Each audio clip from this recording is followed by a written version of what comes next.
The white tablecloth gleams under soft lighting at Bellini's, Seattle's most pretentious Italian restaurant.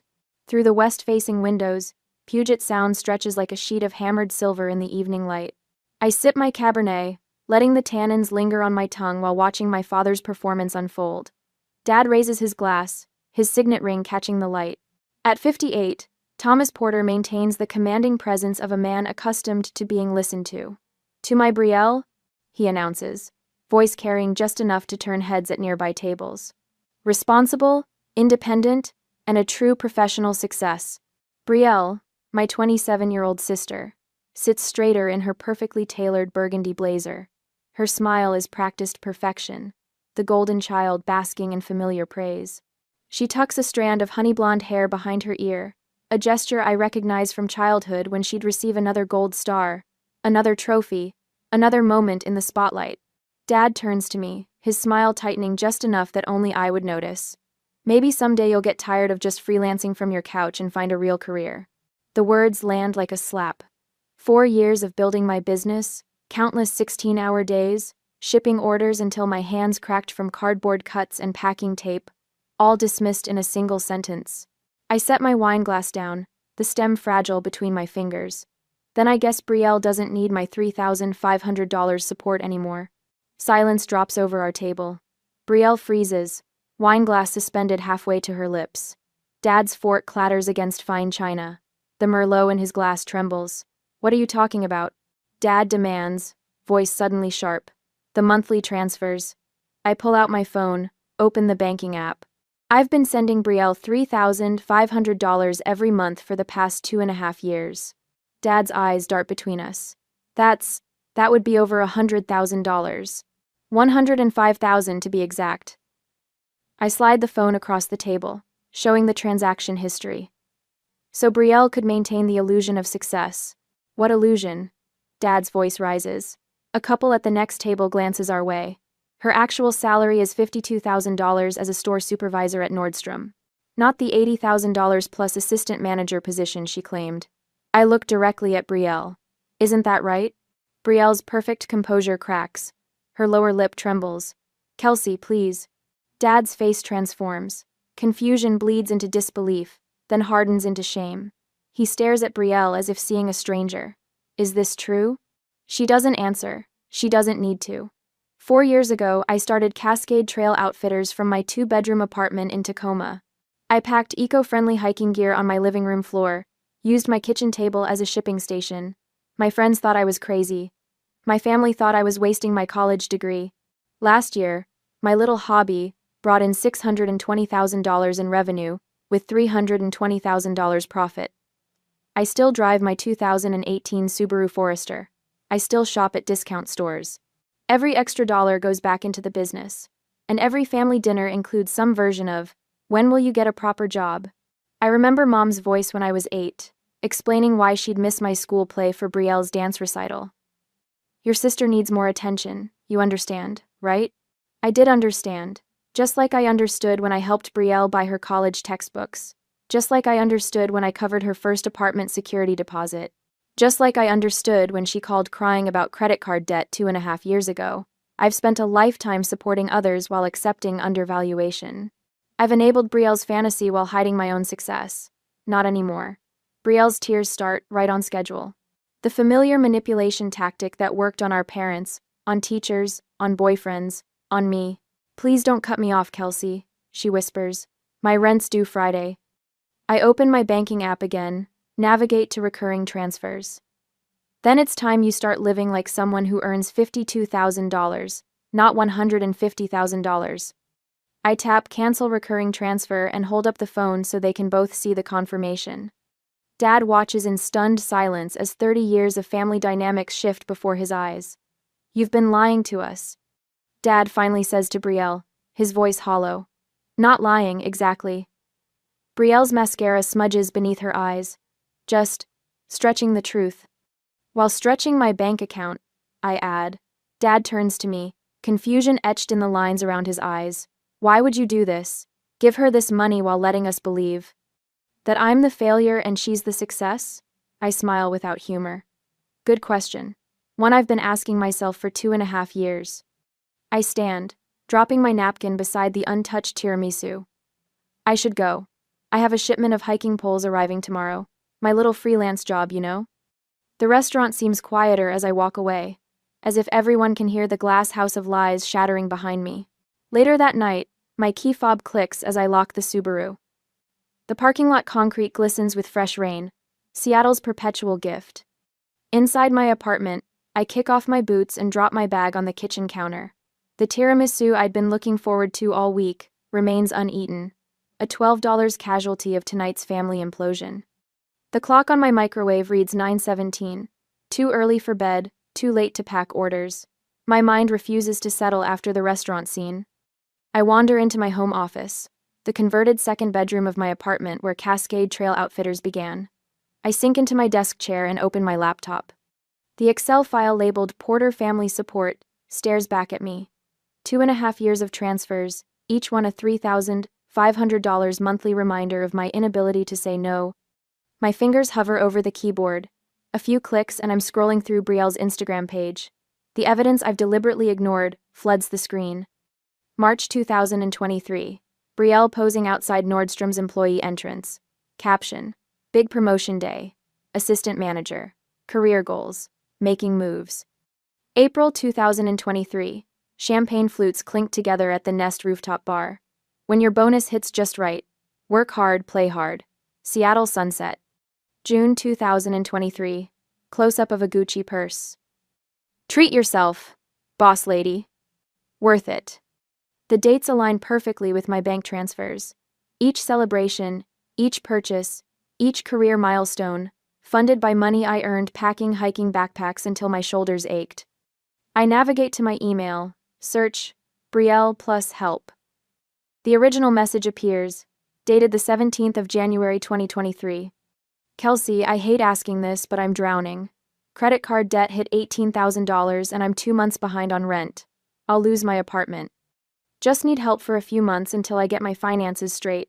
Please don't tell Dad. Love you, B. A few months. The phrase burns in my chest. I remember the phone call that followed. Brielle sobbing about predatory interest rates, promising to create a budget, swearing she'd pay me back. My phone buzzes with a text notification. Brielle, you've ruined everything. I can't believe you humiliated me like that. I toss the phone onto my desk. The screen lights up again. Brielle, call me. We need to figure this out before my rent is due. I ignore it and pull up a folder of credit card statements Brielle sent me when requesting that first loan. The spending pattern jumps out now.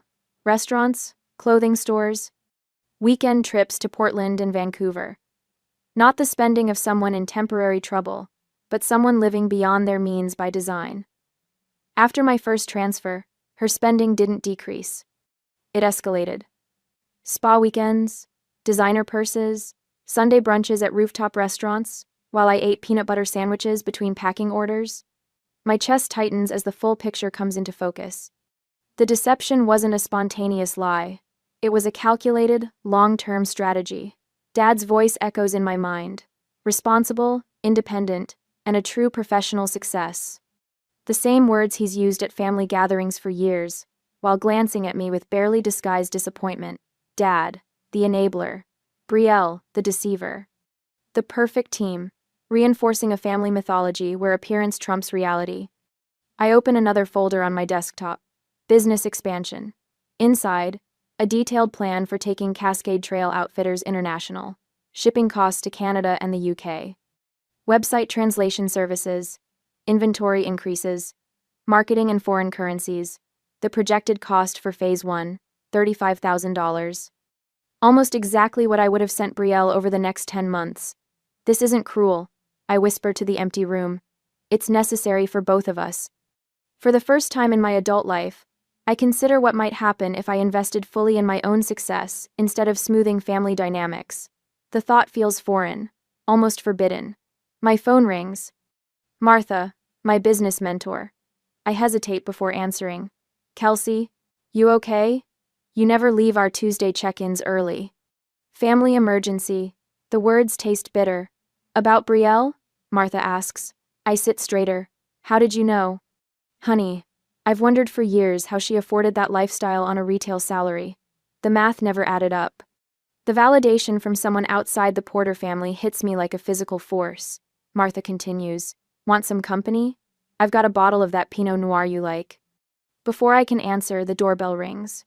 Through the peephole, I see Sarah, my friend since college, holding a bottle of wine and wearing her emergency support visit face.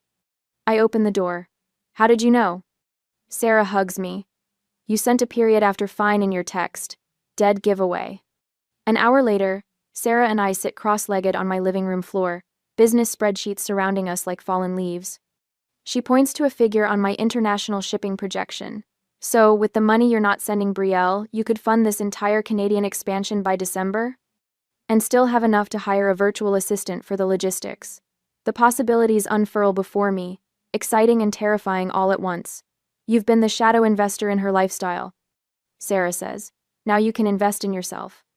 3 weeks later, I interview virtual assistants, while a stack of unopened envelopes sits on my desk.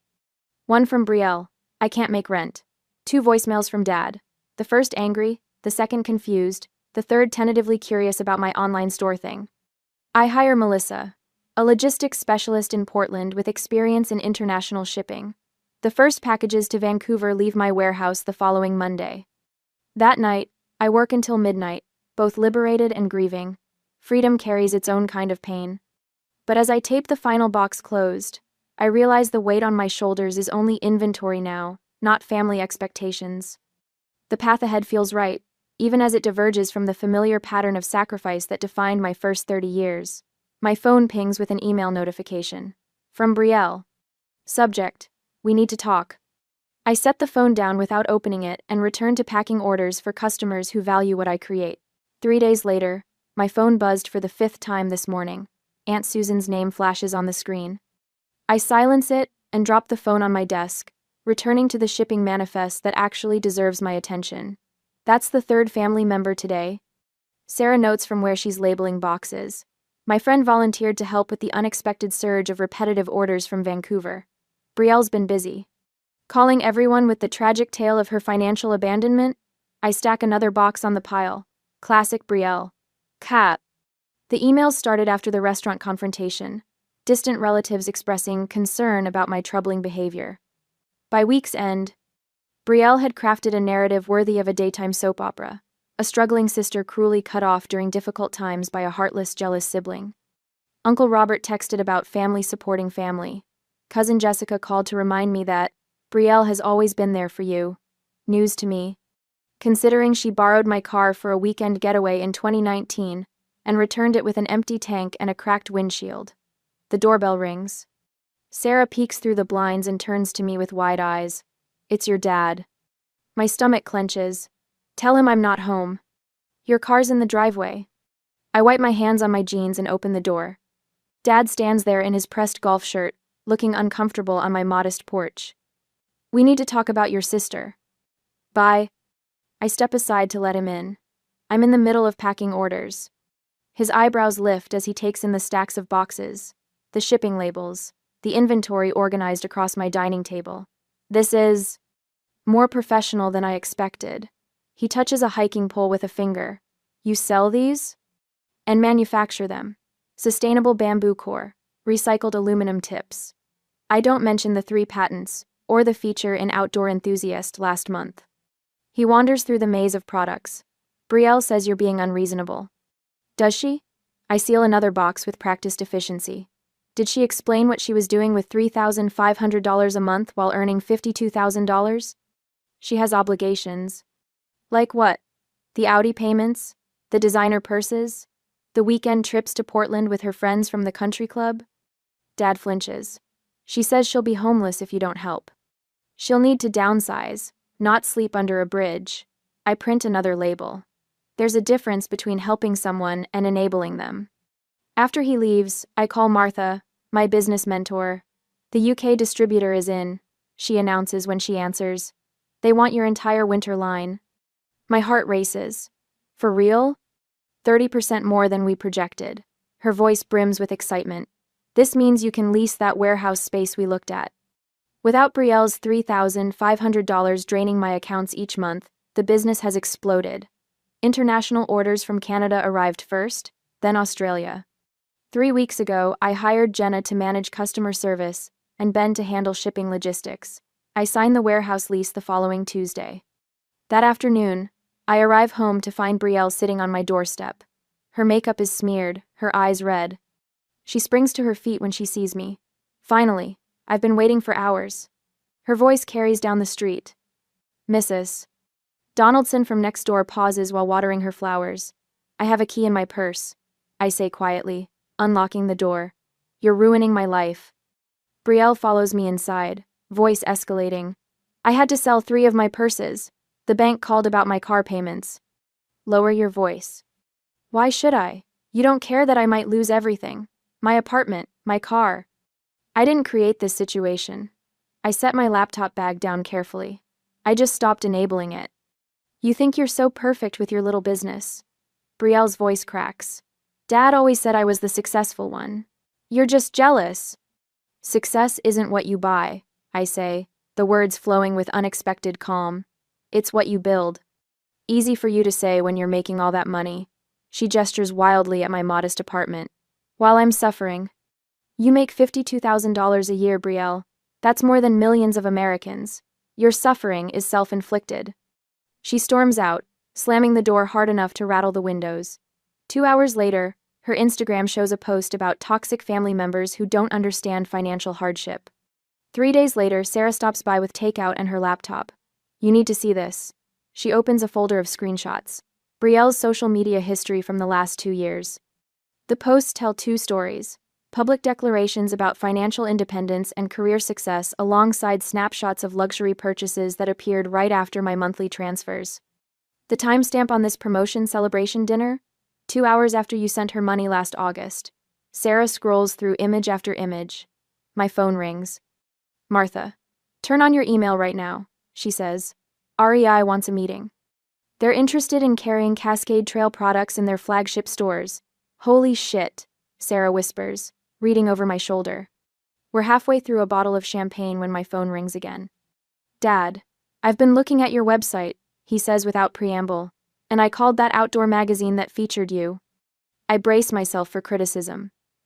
You make more in a year than I did in 5. The admission hangs between us. I don't fill the silence.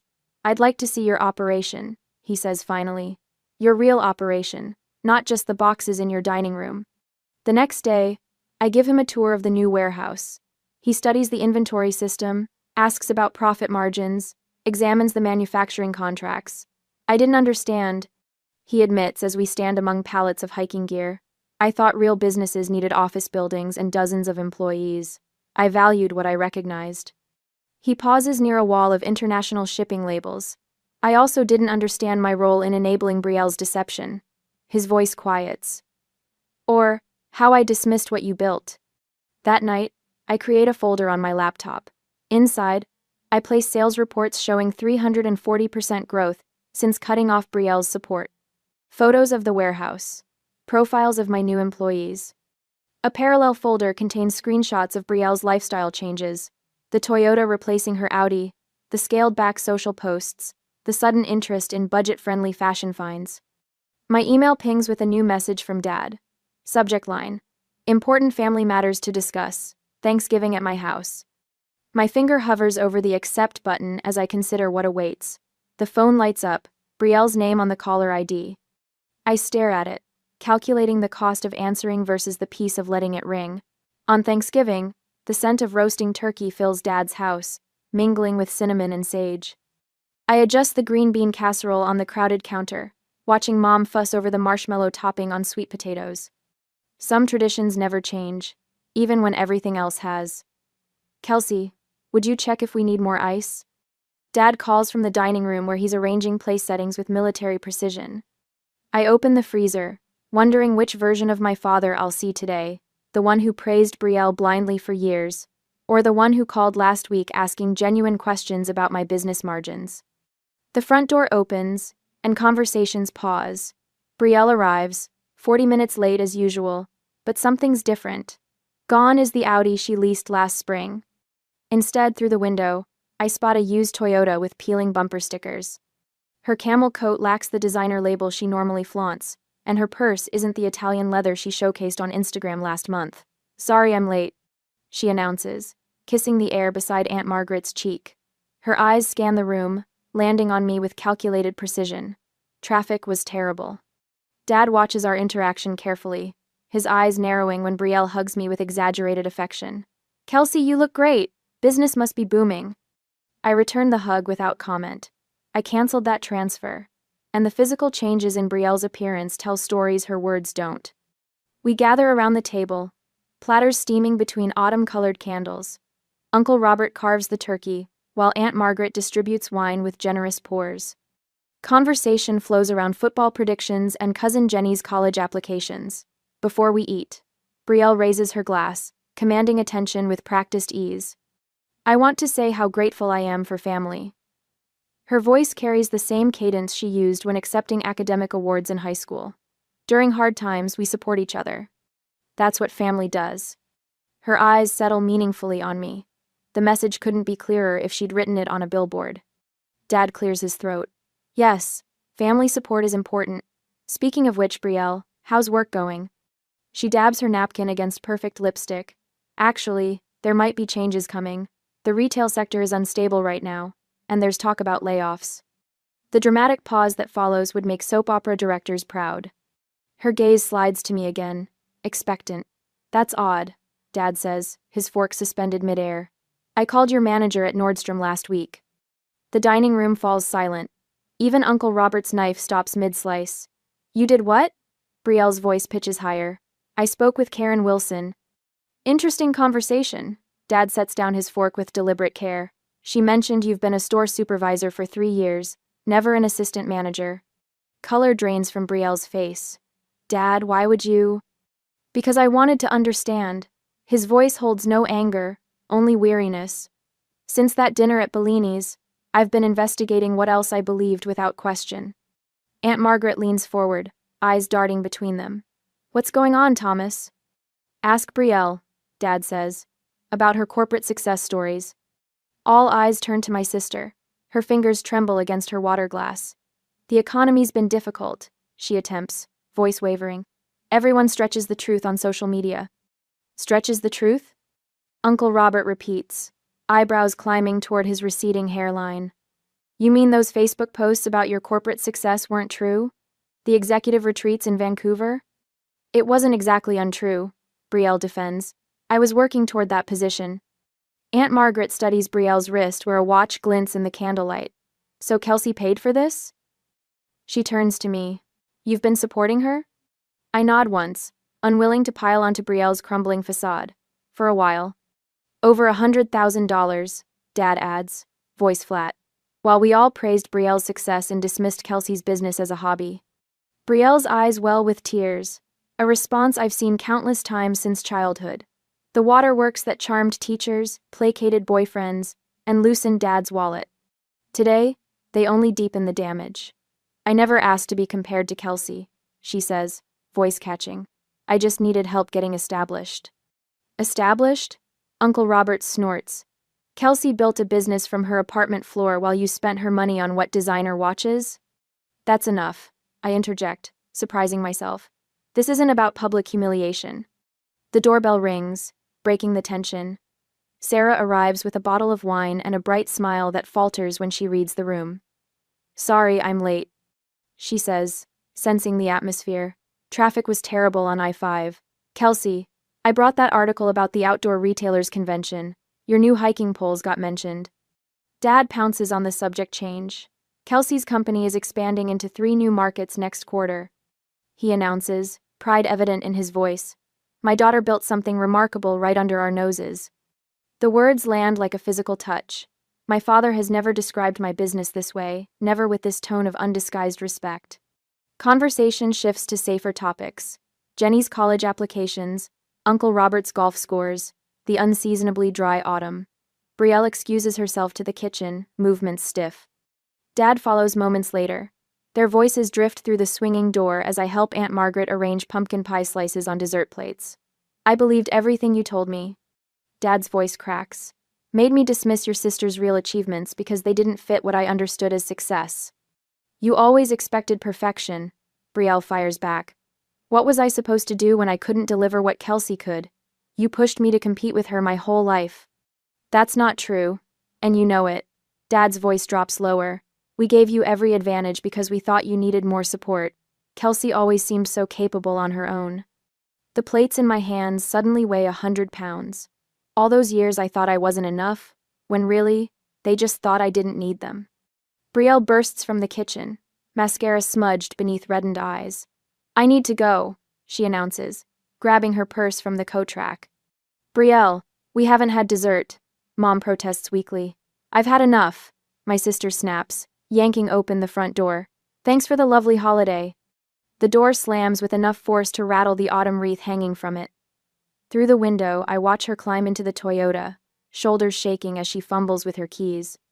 Dad appears beside me, his reflection joining mine in the glass. Have I been wrong about everything?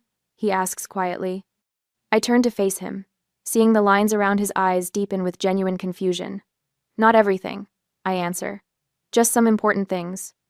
Back at the table, Sarah passes slices of pumpkin pie while Uncle Robert refills wine glasses. Their conversation drifts around us holiday plans, weather predictions, the Seahawks' chances this season. Dad clears his throat, waiting for the table's attention. I'd like to propose a toast, he says, lifting his glass, to seeing people as they truly are, not as we need them to be. Our glasses meet over the scattered remains of Thanksgiving dinner, and for the first time in years, I feel fully seen at my father's table. The Christmas tree in Dad's living room sparkles with the same vintage ornaments he's hung since I was 5. Voices drift from the kitchen, where Aunt Margaret arranges her signature sugar cookies on Mom's old serving platter. Through the bay window, snow dusts the lawn like powdered sugar. I adjust the lid on the wooden box I brought, wondering if I've made the right decision. 2 weeks before Christmas, and the family has gathered for our traditional pre-holiday dinner. Perfect timing for Brielle's latest performance. Everyone? Brielle stands in the archway between the living room and dining room, her voice carrying that practiced lilt that once fooled everyone. I have an announcement. The room quiets. Uncle Robert lowers his eggnog. Cousin Stephanie stops arranging presents. Dad watches from his armchair, his gaze more measured than it once was. I've enrolled in business courses at the community college, Brielle announces, her smile bright but her eyes tracking reactions. Winter semester starts next month. Aunt Margaret claps her hands.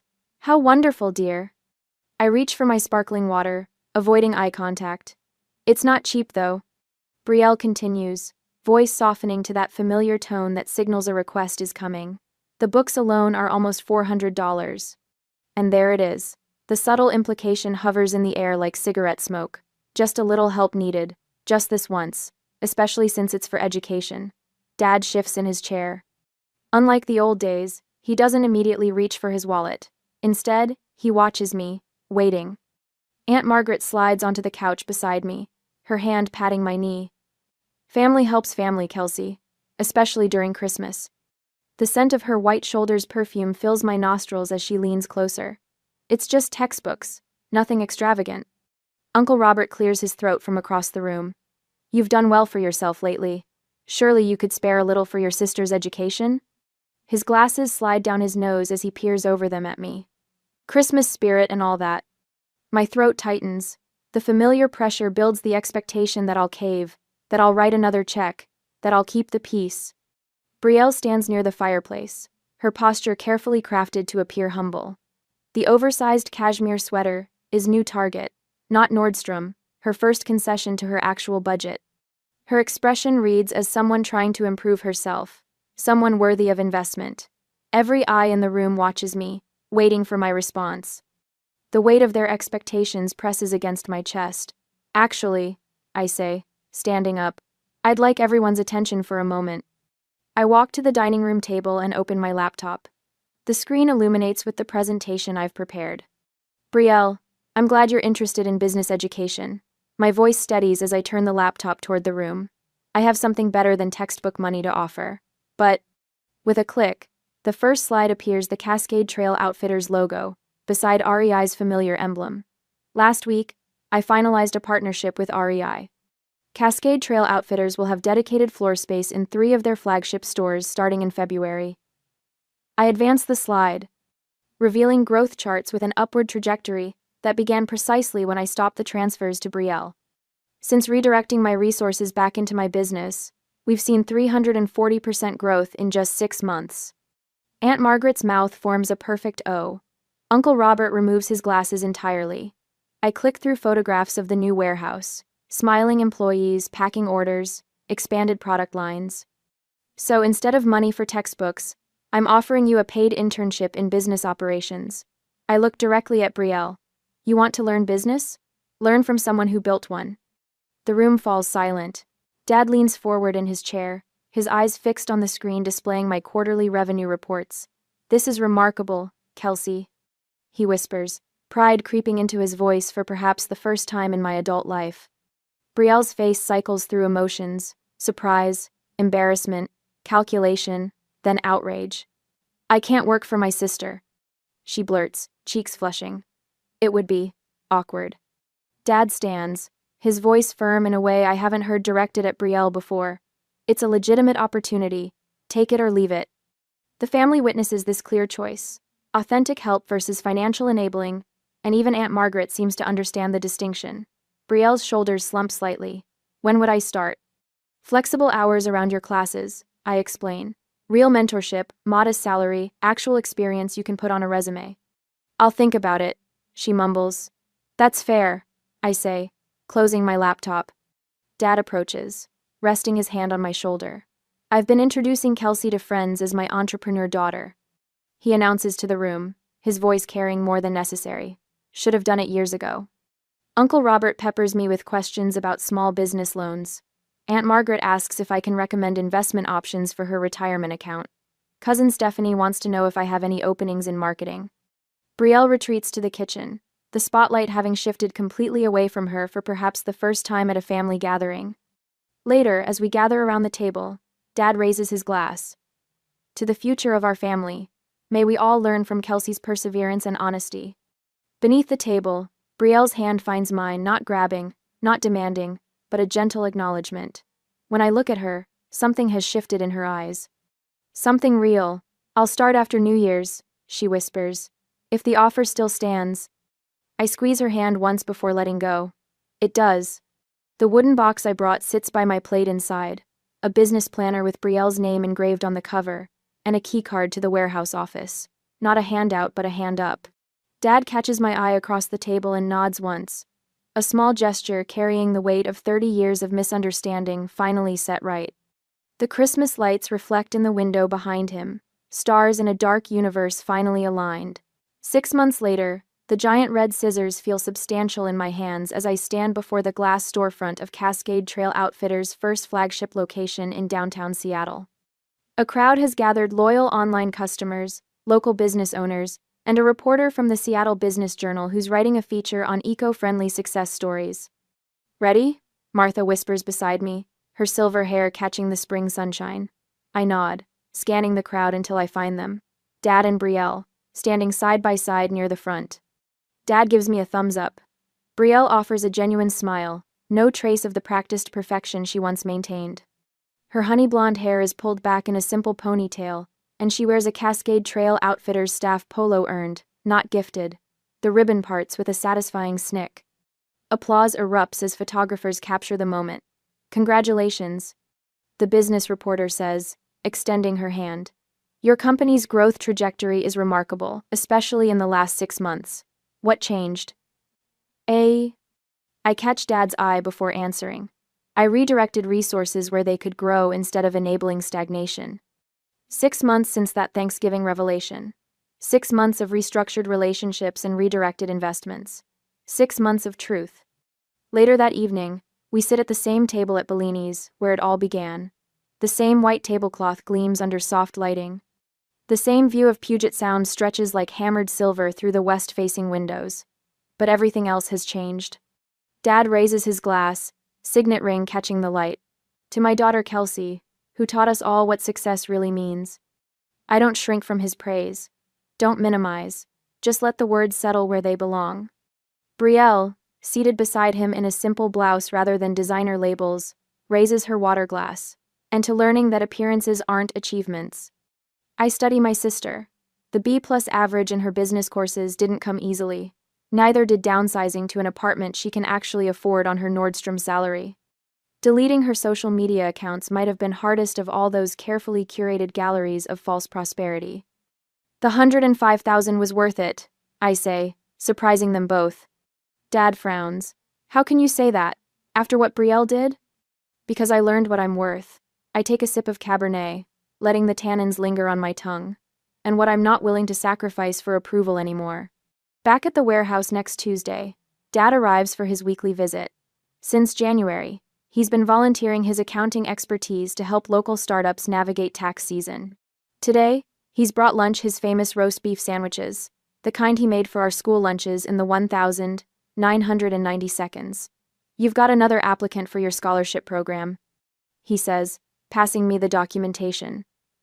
The Women in Business Scholarship Fund started small, just enough to cover books and supplies for one community college student.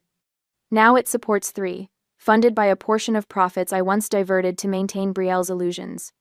Speaking of education, Brielle got that A on her marketing project. Pride softens Dad's voice. She used Cascade's recycled packaging initiative as her case study. I nod, already aware. Brielle had shown me every draft, hungry for feedback, not validation. That evening, alone in my home office, I pack a special order personally hiking poles with custom grips for a customer with arthritis. Some orders I still handle myself. A reminder of where I started. My phone chimes with a banking notification. Transfer received. $500 from Brielle Porter. Memo. First repayment. A small gesture, but one that represents a massive shift. I smile, filing the digital receipt in a folder marked New Beginnings.